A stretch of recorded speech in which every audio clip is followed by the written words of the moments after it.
अफगानिस्तान के अंदर एक तो हुकूमत का डेलीगेशन टीटीपी के साथ मुज़ाकरात कर रहा है, मगर यहाँ पर सुप्रीम कोर्ट ऑफ पाकिस्तान में साने APS के ऊपर जब वज़ीर आज़म साहब की पेशी होती है, सवालात कई सख्त हैं और तनकीद भी बहुत ज़्यादा है। टीटीपी से मुज़ाकरात के रास्ते में हमने भी गलती की, मैं अपनी गलती तस्लीम करता हूँ। अच्छा, कि हमने उस वक्त इस पहलू को नज़रअंदाज किया जिसमें माफ़ी मांगनी चाहिए हमें। टीटीपी के साथ मुज़ाकरात के रास्ते में 200-250 बेगुनाह बच्चों के खून की दीवार खड़ी है। इस दीवार को कोई फलांग नहीं सकता। जैसे जनाब इमाम शहीद हो गए, वो तो खैर इमाम थे, तो लेकिन बच्चे तो भी तो मासूम ही थे ना। बच्चे जो हैं वो इमाम का मकाम तो बहुत ही बड़ा है, इमाम आली मकाम कहना चाहिए। तो वो अपना मासूम बच्चे थे ना, उनका खून जो है वो रायगां जाएगा, वो वहीं पड़े हुए हैं, वो खून वहीं है, उसको कोई मिटा नहीं सकता। मैं वो एक बच्चे के वाले साहब हैं, वो मुझे फ़ोन करते हैं और अजीब आदमी हैं वो, साथ वो मुझे फल भेजते हैं वहाँ से। मैं रिक्वेस्ट करता हूँ बार बार, क्यों इतनी ज़हमत करते हैं, कभी मिले नहीं। उन्होंने मुझे तस्वीर भेजी, उन्होंने कहा आपने लिखा नहीं। मैं कभी लिखूंगा, वो तबीयत आमादा हो तो आदमी लिखता है, तकलीफ़ दे बहुत है, चूँकि इस पे हिम्मत नहीं पड़ती लिखने की। लेकिन तस्वीर सामने मेज़ पे रखी है और मैंने हटाई ही नहीं कभी।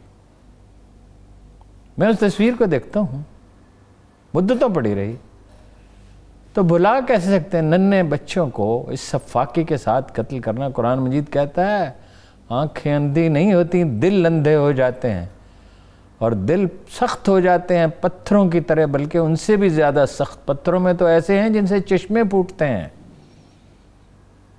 तो ये सहल नहीं है, ये तालिबान को भी समझना होगा, अफ़गान तालिबान को, और उनको भी समझना होगा। कुदरत का कोड़ा जब बरसता है बचता कोई नहीं है। ठीक है, चलिए देखते हैं क्या मुज़ाकरात और क्या ये 70,000 आदमियों का लहू है। वो भी तो बेगुनाह मारे गए ना दाता दरबार में और अब्दुल्ला शाह गाजी के मज़ार पे, और बच्चियां जो मीना बाज़ार में औरतें ख़रीदारी कर रही थीं, और चर्च में, और जनरल न्याजी जो थे मेजर जनरल वो, और ISI के दफ्तर और GHQ। वो सिपाही से पूछा, जो अंदर टेररिस्ट अंदर दाखिल हुए थे, सिपाही से पूछा चीफ़ का कमरा कहाँ है। ये कभी हो सकता है कि सिपाही को ये ना पता हो कि चीफ़ का कमरा कहाँ है। उसने कहा मुझे मालूम नहीं है, और जान दे दी। उसका खून रायगा जाएगा? कभी नहीं, कभी नहीं। चलिए देखते हैं, हुकूमत तो अभी ये भी अज हासिल कर रही है। हारून साहब के उस वक्त गवर्नमेंट में हम लोग मौजूद नहीं थे, अब अल्लाह ताला सब्र दे सकता है। इसके अलावा मौजूदा हुकूमत उनके लिए क्या कर सकती है, उनका वालिदैन के लिए। ये हमारे वज़ीर आज़म का मौक़िफ़ है। वज़ीर आज़म साहब का एहतसाब पे मौक़िफ़ तो ये है कि 20 साल पहले भी किसी ने लूटा था तो उसको सज़ा मिलनी चाहिए, और बेगुनाहों के खून पे उनको ये मौक़िफ़ है कि सब्र किया जाए। सब्र क्यों किया जाए? जुर्म की सज़ा दी जाती है, हदीस रसूल है कि पिछली कौमें इसलिए बर्बाद हुई। रोज़ हम सुनाते हैं सब, लेकिन रोज़ सुनाने में कोई हर्ज नहीं। रसूलुल्लाह का कौल मुबारक है, बार बार दोहराया जा सकता। वैसे हम अपनी आंखों से देख सकते हैं कि जो मुल्क ताकतवर और मजबूत हैं वो इसलिए हैं कि उनके अदालती निज़ाम अच्छे हैं। ये तो सादा सी बात है ना, इंसानी तजर्बा भी यही है। और अफगानिस्तान के अंदर किस जुर्म की सज़ा मिल रही है वहाँ पे अफगानियों को? हारून साहब, ट्राई का इजलास भी हुआ, अफगानिस्तान की अफगानियों को और चीज़ की सज़ा मिल रही है। अफगानियों का जो कसूर है वो और है। वो इकबाल लिखा था, कोहिस्तान की 1000 पारा मुसलमानी, 1000 धड़ों में बटे हुए हैं, हर आदमी लीडर है, लड़ाई कभी बंद करते ही नहीं। तो लेकिन ये है कि मदद उनकी अब न करना एक जुर्म है। 2.25 करोड़ आदमी, इकोनॉमिस्ट ने लिखा है, सर्दी भूख है, दवाएं नहीं हैं, खाने के लिए कुछ नहीं है, सर्दी की शिद्दत का मौसम सर पे आन पहुंचा है, लाखों इंसान हलाक हो सकते हैं।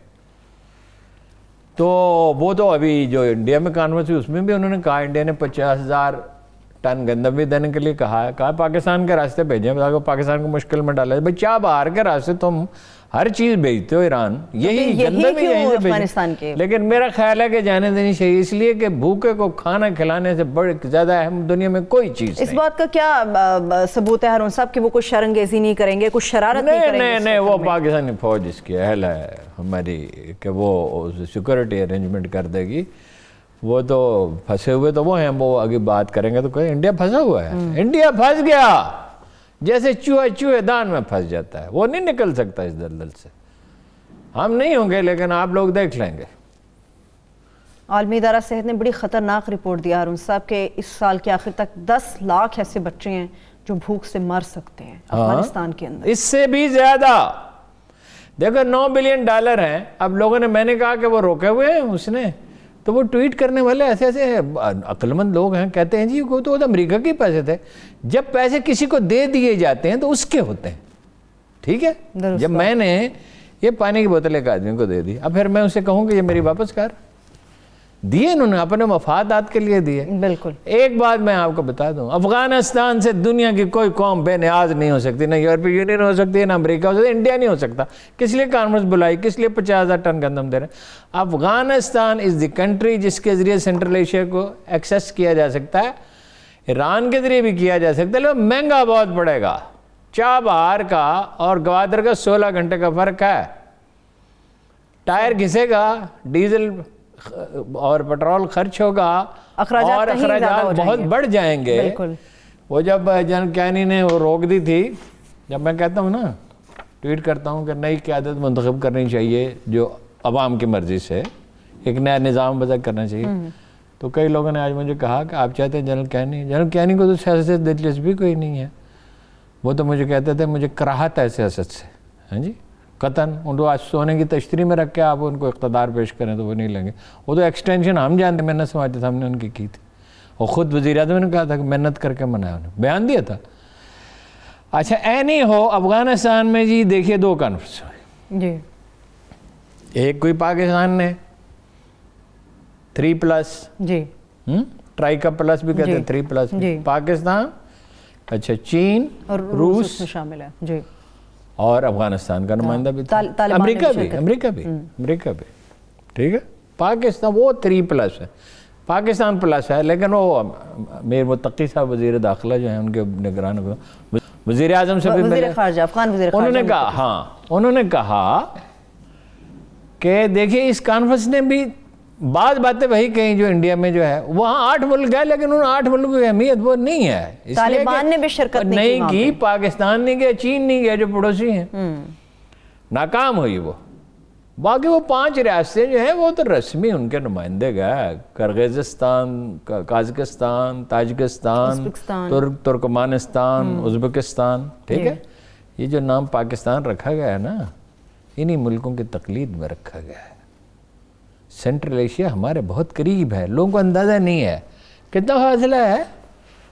ताशकंद का कितना फासला है, ताजिकिस्तान का कितना फासला है, इस्लामाबाद से जितना लाहौर का है। आपका क्या ख्याल है, सारा अफगानिस्तान अबूर करना पड़ता नहीं? एक वाखा की पट्टी से गुजर जाएं तो चित्राल से 18 मील के फासले पर ताजिकिस्तान है, 18 किलोमीटर का फासला।